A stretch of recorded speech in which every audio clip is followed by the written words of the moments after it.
Ahoj, som Patrik Žitník a v tomto videu ti ukážem všetky topografické prepočty, ktoré ja používam pre potreby orientácie v teréne s mapou alebo bez nej. Cieľom je, aby si pochopil ich význam a všetky prepočty vedel urobiť rýchlo a jednoducho priamo v teréne.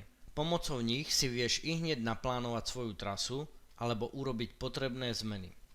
Často si pomocou nich overíš aj napríklad svoje stanovisko alebo smer postupu. Ja osobne v praxi využívam prepočty na vplyv mierky mapy na vzdialenosť v skutočnom teréne. Potom používam prepočet vplyvu vzdialenosti na čas presunu. Ďalej používam prepočet vplyvu výšky na čas presunu a samozrejme využívam prepočet vzdialenosti na kroky, respektíve dvojkroky. Často využívam aj odhad vzdialenosti a vplyv vzdialenosti na terén a predmety.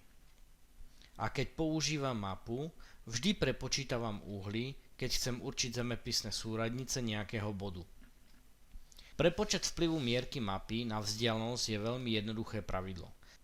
Platí totiž princíp, ktorý hovorí, že skutočná vzdialenosť v teréne sa rovná vzdialenosti na mape vynásobenej mierkovým číslom mapy.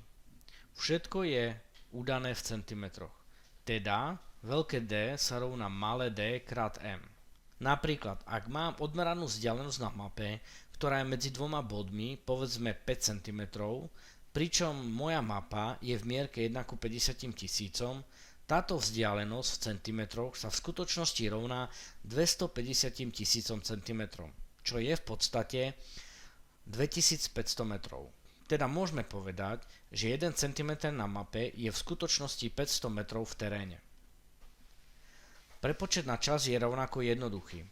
Ja využívam pravidlo, kde skutočnú vzdialenosť prepočítavam na čas pomocou kľúča, kde 1 km dĺžky v teréne prejdem za časový interval 15 minút.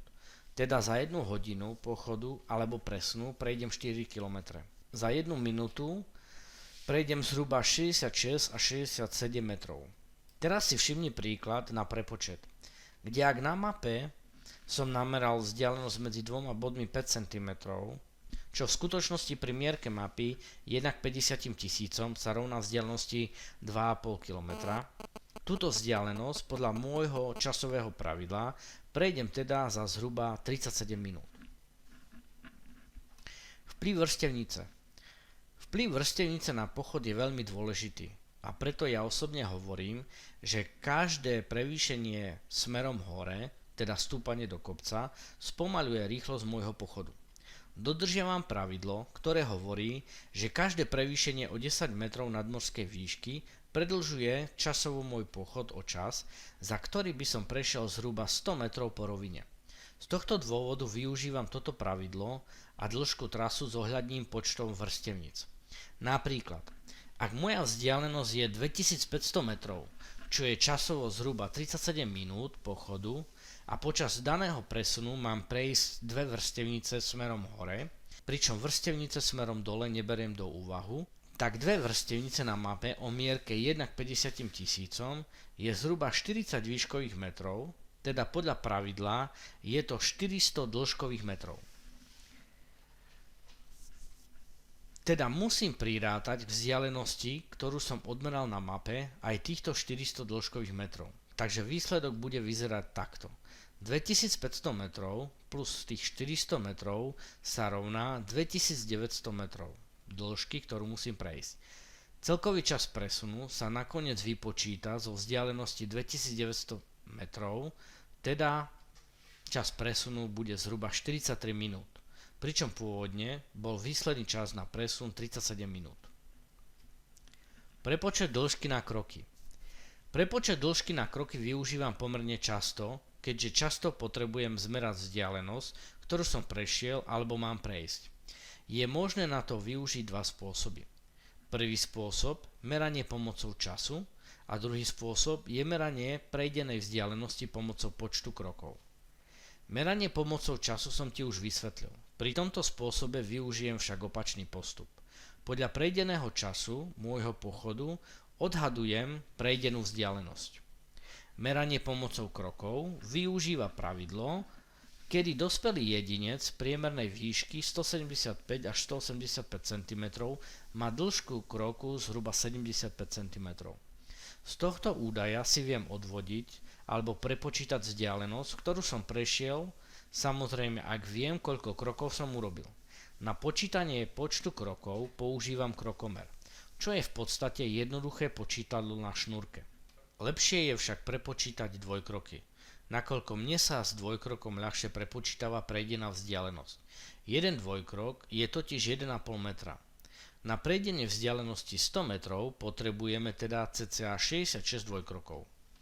Odhad vzdialenosti je niekedy veľmi potrebná zručnosť, často sa však na ňu zabúda. Preto ti tu len uvádzam pár údajov. Toto sa nedá naučiť, je nutné to len skúšať a opakovať to dookola, aby si bezpečne vedel odhaďovať vzdialenosti. Ak rozoznáš končatiny na postave človeka, škrydlice na streche alebo rozbité okno, je približná vzdialenosť daného predmetu od teba do 200 metrov. Napríklad, ak rozoznáš farby a časti odevov, si do vzdialenosti do 250 metrov. Jednotlivé ľudské postavy, dvere, okná na domoch rozoznávaš do vzdialenosti 500 metrov.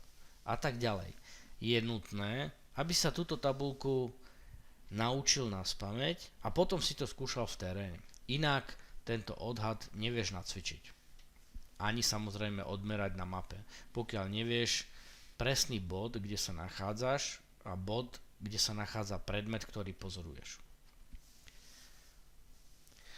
Uhly využívam na meranie azimutov a samozrejme aj pri určovaní zemepisných súradníc. Preto len pripomínam, že by si mal vedieť, že 1 stupeň je jednotka, ktorá má veľkosť 1/360 plného uhla.